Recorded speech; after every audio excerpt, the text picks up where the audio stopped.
இன்றைய வேத வசனம் ஏசாயா 60:20. கர்த்தரே உனக்கு நித்திய வெளிச்சமாயிருப்பார், உன் துக்க நாட்கள் முடிந்து போம். பிரியமானவர்களே, ஒரு வெளிநாட்டில் போரினால் பல மக்கள் இறந்து போனார்கள். அதில் ஒருவர் தன்னுடைய நெருக்கமான உறவுகளை இழந்து, குடியிருந்த வீட்டை இழந்து, தன்னுடைய எல்லா பொருள்களையும் இழந்து அந்த நாட்டை விட்டு வெளியேறி மற்றொரு நாட்டிற்கு அகதியாக சென்றார். அவருடைய இதயம் முழுவதும் துக்கத்தினால் நிறைந்திருந்தது. என்னுடைய வாழ்க்கையே இனி இருளாகி விட்டதே என்று அகதியாக தெருவில் நின்று கொண்டிருந்தார்.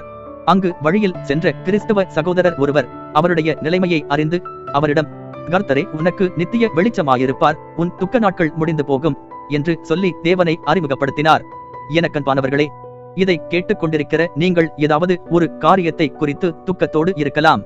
வேலை இல்லாமல், கர்ப்பத்தின் கனி இல்லாமல், சொந்தமாக வீடு இல்லாமல், ஏராளமான கடனை வைத்துக்கொண்டு, துணையை இழந்து, பிள்ளைகளை இழந்து, பெற்றோர்களை இழந்து, திருமண காரியங்கள் தடைப்பட்டு, சரீரத்தில் வியாதியை சுமந்து கொண்டு என்னுடைய வாழ்க்கையே இருளாகி விட்டது என்று துக்கத்தோடு இருப்பீர்களானால், கர்த்தர் உங்கள் வாழ்க்கையில் நித்திய வெளிச்சமாயிருப்பார். உங்கள் துக்க நாட்கள் முடிந்து போகும். அந்த நித்திய வெளிச்சத்தை எப்படி பார்க்க முடியும் என்பீர்களானால், வேதத்தை உங்கள் இதயத்தில் திறக்கும் போது உங்கள் வாழ்க்கையில் கர்த்தர் நித்திய வெளிச்சமாய் இருப்பார். உங்கள் துக்க நாட்களை முடிய பண்ணுவார். கர்த்தர் உங்களை ஆசீர்வதிப்பாராக.